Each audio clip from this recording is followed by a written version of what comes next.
Aula de História do 7º ano, nós vamos continuar para finalizar esse estudo da Alta Idade Média. Vocês vão ver ali no sistema que eu coloquei mais uns textos para finalizar. É o que faltava eu passar na sala de aula, que não deu tempo por conta da pandemia. Vocês leram os primeiros textos que estavam no caderno, vocês responderam as perguntas. Quem não respondeu ainda, leiam, respondam, que eu estou esperando a resposta de vocês. E agora nós vamos para a nossa segunda aula de História do 7º ano. Eu vou falar ali, pessoal, das obrigações que os camponeses tinham com a nobreza e com a Igreja Católica. Entre várias obrigações que existiam, vocês vão ver ali que eu coloquei 4 obrigações: a corvéia, a talha, a banalidade e o dízimo. Muito simples de compreender. O que é a corvéia, pessoal? A corvéia é a obrigação que o camponês tem de trabalhar de 3 a 5 dias de graça para o senhor. Ele devia construir caminho, drenar pântanos, carregar madeira, trabalhar em minas, uma série de obrigações. Essa é a corvéia. Tem a talha. O que é a talha? É dar uma parte do que o camponês produziu na terra que o camponês tirava o seu próprio sustento. Então, de toda aquela terra do nobre, tinha um pedaço lá que o nobre concedia para que o camponês tirasse o seu sustento. Daquela parte, que já não era muito, tinha que tirar um pedaço e dar para a nobreza. Talha vem de parte, tirar uma parte. Tem a banalidade, pessoal. Tudo quanto é instrumento que o camponês usar do nobre, como prensa, moinho, né? Daquela época, forno, tem que pagar pelo uso. Então, se eles usarem qualquer material emprestado do nobre, o camponês tem que pagar parte da produção para o nobre. Essa é uma banalidade. Corvéia, talha e banalidade são obrigações que o camponês tem com a nobreza. E tem o dízimo, que é a obrigação que as pessoas têm com a Igreja Católica. Essa é com todo mundo. Até os nobres também tinham essa obrigação.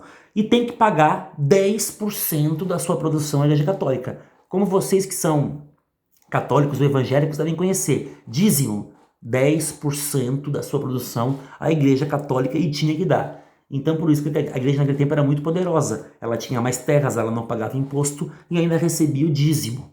Por isso que eu falei para vocês, a Igreja Católica é a instituição mais poderosa da Idade Média. Também tinha os vilões, pessoal. Qual é a diferença de um vilão para o servo? Ou seja, o vilão, ele também é um camponês, ele também é um servo. Só que o vilão, ele pode escolher o feudo em que ele quer trabalhar. Lembra quando eu falei que os servos, os camponeses, o servo e camponês é a mesma coisa. Os camponeses, eles estão presos à terra. Estão presos à terra porque eles não conseguem sair de um feudo e para o outro. Porque eles devem tantas obrigações para a nobreza que ele é tão pobre, tão explorado, que ele não consegue sair de um lugar e ir para o outro. Ele fica aí porque ele tem várias obrigações. Agora, os vilões, eles têm obrigações com a nobreza? Tem. O vilão é um camponês também? É. Só que o vilão, ele pode escolher o feudo em que quer trabalhar. Então, os vilões são camponeses que podem escolher o feudo onde querem trabalhar. Os servos que não são vilões, eles não podem escolher. Então, vai ter ali um tópico bem tranquilo de vocês entenderem. Qual é a diferença, então, do camponês que não é vilão e do camponês que é vilão? O vilão escolhe o feudo que quer trabalhar. Quem não é vilão não pode escolher. Deem uma idinha ali que vocês vão entender então qual é a diferença. Por isso que o nome vilão, da ideia do mal, do ruim, porque eles não eram bem vistos pela nobreza, porque eles podiam escolher onde eles queriam trabalhar. Por isso a ideia do vilão, o vilão da novela das 8, do filme, aquele que é mau, aquele que é ruim, porque vem disso. Eles transformaram o vilão da Idade Média num termo pejorativo, porque não era bem visto pela nobreza. Obviamente que a nobreza não queria, né, que existissem camponeses que escolhiam o feudo que quisesse trabalhar. Então o vilão era mal visto por isso, porque ele podia escolher o feudo em que queria trabalhar. Os outros não podiam escolher. E para finalizar, pessoal, o tópico que vocês vão ver ali, vocês vão ver as obrigações dos camponeses com a igreja e com a nobreza, vão ver a diferença entre os camponeses, os camponeses que faziam parte da grande maioria, e os vilões. E também, vocês vão ver ali que tem uma pirâmide social. Inclusive na 701 eu cheguei a desenhar, mas tinha vindo naquele dia bem pouca gente, por conta da pandemia. Na 702 eu nem cheguei a passar, que eu ia passar. É a pirâmide social.